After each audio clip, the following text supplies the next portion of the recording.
kind of repeats what I have to say about it, that at my age in life, people generally indulge in remembering, looking back. It's probably a symptom of aging, but so as long as I'm in this phase of my life, I thought I'd want to show my life as it was. The best part of my life, growing up in Chicago in the 50s, 40s, and growing up Italian especially. So, and I'm hoping that I could kind of deliver a visual history of those times and places that I'm leaving behind. Well, let's start. Okay. Okay. So. Anne Marie Cina, what's happening here, Anne Marie? Okay. This was Old Oak Street.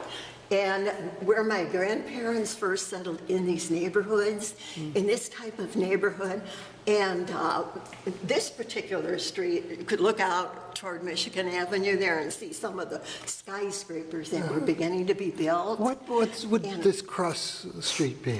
I couldn't exactly tell you what, I could tell you what this street was leading toward the lake. And the buildings were probably, what would you say, more like a brick construction. So this probably was, I would say, in the 20s and 30s. When I first got these, I worked basically from pictures people have given me of that era. And do you think this was close to St. Philip Benizi Church? I couldn't. Which was at Oak and Cambridge?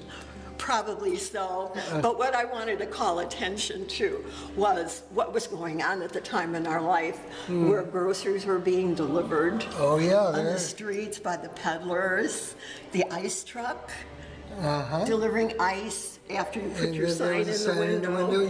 Yeah, and it was a mixed neighborhood, a marginal neighborhood, but... But there were some blacks in the neighborhood? Yeah, there were blacks in the neighborhood, mixed. Mostly people you would call it on the indigent end, because when my grandparents first came over, they lived in neighborhoods like this. And my grandfather had a career as a bootblack. Yeah, he raised 11 children. Where did he practice? Was he downtown? In a train station Chicago. Or something? Yeah, outside of the what would you call it? The clothes district where Hart Schaffner Marx was there. It was one of his clients. And he was able to buy his building, raise his family, and some of his kids went to college on the salary of a bootblack. Wow, that's something. And probably with a lot of chips involved. Yeah. And this picture now. Now this was my old neighborhood on 24th Place.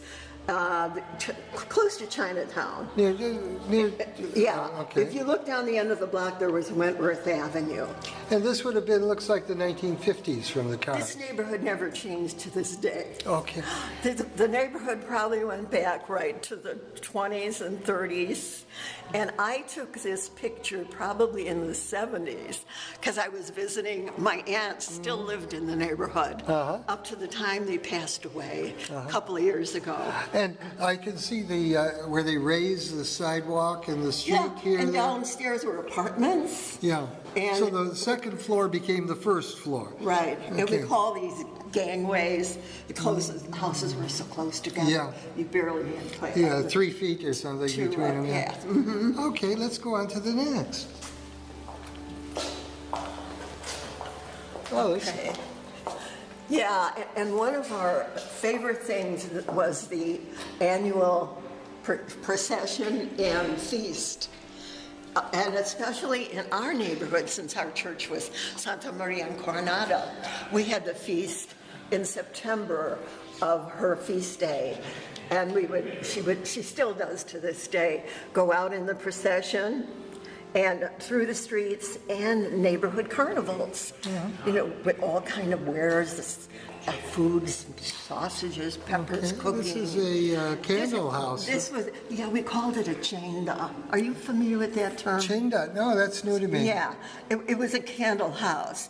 And at that time it was carried by virgins. Oh, okay, well, I guess you can... That was a custom. We don't know what the custom is anymore. So most of the people who lived around here were from Ricigliano? Oh, yeah, and the you're- neighborhood, everybody was from the same background. Okay, and you think are it's from what Ricigliano yourself? My parents. Your family, okay. Yeah, And, okay. both sides. And your husband? My husband is, well, there's contention. He was from Austria, but on the border when Italy and Austria would change hands. Oh, okay. So his name So- is Cina. So it was a He mixed... doesn't know it. It was a mixed marriage then? Yes, sort of. Okay. And what's this lady doing? This was what went back on in all our backyards. We didn't have much of a backyard. You had fences, a little patch of grass, and porches. Porches where you usually hung the laundry out on, and porches where we slept out in the summer when it got really hot, because of course nothing was air conditioning. Okay, that's great. Let's go to the next.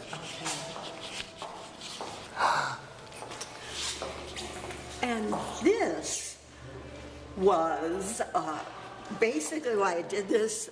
I found this was in a newspaper, my aunt and her friends at Villa Scalabrini. And my mother had saved the picture, and when I started my series, I came across it. I said, that's my aunt's, Maria Sangiacomo. And she's gone about 15 years now. Now, But what she were did- they picking? What do you think they were picking? Chigodia. Chigodia, yeah. Now, I have to ask you the question. They often talk about dandelion greens, but were these the greens that had the yellow dandelion Yes. flowers? They were. Yes. They weren't the Chigodia plant that has the blue flowers. Do you know we never saw the ones with the blue flowers, so it was the yellow flower. Oh, okay. And you know what? Well, we had dandelion soup, you had the chicoria salads, and that was her big thing. She used to come out to the country to pick her dandelions until we started using lawn Okay. care. Oh, yeah. Okay. Let's move on to this next one. This looks a little bit more modern. This, again, was about 1970. Nothing has changed from where it was. But I was in my aunt's apartment looking out the window. And, of course, the alleys, and this is where the kids mostly played. Yeah, alleys. Yeah. They don't have alleys anymore in neighborhoods. And lo and behold, there was Sears Tower in the background. So I said, wow, what a vision that is with the modern tower in the neighborhood. It's Now, still the same as it was. Did you do this from a snapshot? I took a snapshot of it. Okay, yeah. let's go to the next. Oh, this is... Is Oak Street Beach. Okay, it's not Italian, but it is Chicago. Yeah, and it is Oak Street Beach in the 60s. You can see by the swimwear. And of course, it was 12th Street Beach, Oak Street Beach, where everybody used to frequent in the summer because, I mean, that was our way of cooling off. Did you ever sleep overnight on the beach? Not Did you know of people who did it in those days? probably so, yeah. My brother probably did. Did you see? You did. You slept on the beach? Absolutely. What was it like? It was at about 3 o'clock in the morning, it was like winter. Okay, let's go to the next one. Oh, this is Chicago. Yeah, and that again is Chicago. Well, and this was the L, but I put the streetcar in. Okay. Because I'm very sentimental about the old red streetcars. And this, of course, is Wabash Avenue in the winter. And you know how rough the city could be when you're down there in the winter. But I thought just the welcoming signs of there's a streetcar, there's the L. Did your family go downtown a lot, or? That's what we did. That was our main source of entertainment. When we were teenagers, we could almost walk downtown from where we lived. And your dad went downtown every day, or? My dad probably did a lot of work downtown. He was an accountant. And Okay, let's go on to the next. Oh, I know this one. everybody knows this one who was raised in Chicago. Yeah, this, what I did was a collage of Riverview because there was so many things that I wanted to Oh, this is Aladdin's show. Castle. Yeah, and the shoots. The shoots, yeah. And the Bobs. The Bobs. So yeah. I try to incorporate everything. I said I'll never do it unless I do a collage. And this was a grand entrance. Yeah. Okay. Very good, very good. I have memories of that. And now this. Oh, this is old Chicago. And the that Green was Hornet. the Green Hornet. Yeah, you knew the name. Yeah. And Pixley and Ayers. Yeah. Is this a specific place that we can name? Yeah, about Chicago Avenue and Clark Street running this way. Okay, so the Green Hornet is on Clark Street, and this is Clark in Chicago. Okay, and this is the National Bank. Is that the? Okay, let's go to the next. Okay. Oh, I love this. Was a cab of the Yeah. era, and people dressed up a lot more in the old days. Pixley and Allers. Do you remember the that chocolate. restaurant? Oh, I thought of them as chocolatiers, but No, it was a restaurant. oh, okay. I don't remember that. Well, let's go to the next. Okay. Oh, I recognize this. Yeah, that was our favorite place to go, the Chicago Theater. If you ever, that was your big date. And they had stage show. Remember I that? remember going down there for stage shows, and then And we'd go and movies. eat at Toffanetti's. Do you remember Toffanetti's? Yes, I do. Yeah, they were big. Well, there were 2 or 3 locations. Walgreens is Oh, I on the remember corner. going into that Walgreens. They had a cafeteria in there. And our great Marshall Fields with our clock. Okay, well, we're getting some reflections there. But you can see that Frank Sinatra's in person. In person, yeah, those were the days. And of course, And- Chicago icon. Yeah, that was our icon. That was built in 1927. And when I tried to research that was without the skyscrapers. Oh, okay. Because now this is how it looked then. So you just see it probably was called the Stevens Hotel in Yeah, those days. yeah, the Stevens. Yeah. Okay, let's go around.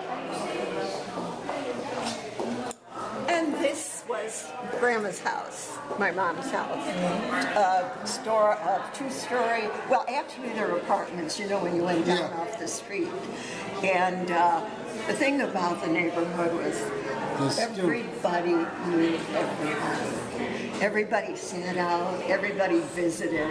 No air conditioning, no color television, yeah. So there we were all outside. And This is a Ford. This- This would have been the 1950s, yeah.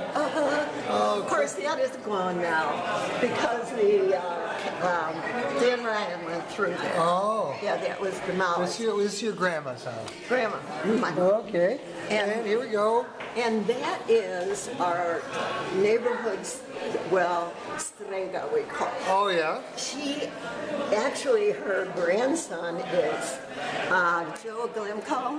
Oh, yeah, I know Joe Glimko. And when I met Joe, I said, that must be your grandmother. He sent me a picture of her when she was about 30. So I said, I have to age her to where I remember her when she was about 50. And there she was with her goat. Her goat traveled with her. There's a whole story about her.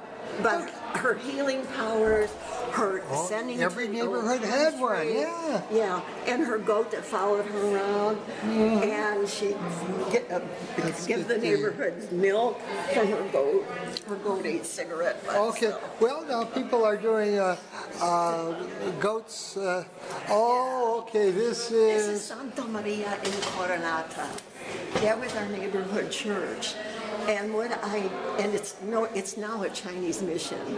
It has lions in front and wrought iron fences, 2 great big lions, but it's still Catholic. It's still Chinese Do Catholic. they still have the feast of Our Yes. Lady Incoronata? Every September on her feast. And of course, this is the patron saint of Riciglianese. Yeah. Okay. In fact, her statue is still there up on the altar.